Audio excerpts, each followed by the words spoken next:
quand je regarde la photo, je me dis voilà, parce que c'est la première chose qui me vient à l'esprit, c'était le drapeau bleu-blanc-rouge que j'avais derrière la nuque. Et la deuxième chose, c'était mon nom qui était inscrit derrière, quoi. Je m'en foutais de qu'on voit ma gueule.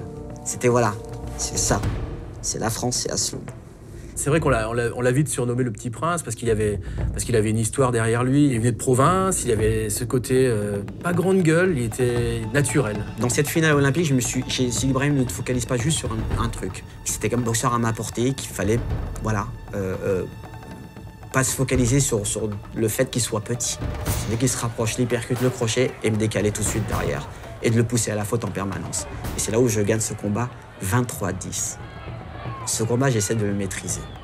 Mais le problème, c'est qu'il y a toutes les émotions qui montent au fur et à mesure parce que je sens que je vais être champion olympique. On peut imaginer une bouteille de champagne qu'on va secouer, mais pendant 1 heure.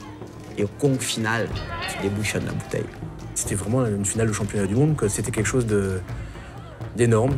Moi, je suis champion de France en 95, scolaire. Et c'est le premier article que j'ai dans le Dauphiné libéré. Et c'était marqué Asloum, champion de France, en gras majuscule.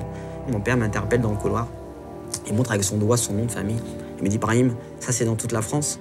Je lui dis, non papa, c'est que dans la région, mais je te jure qu'un jour, ça sera dans la France entière et dans le monde entier. 4 ans après, je suis champion olympique. C'est pour ça que cette dédicace, c'était sans doute beaucoup pour mon papa.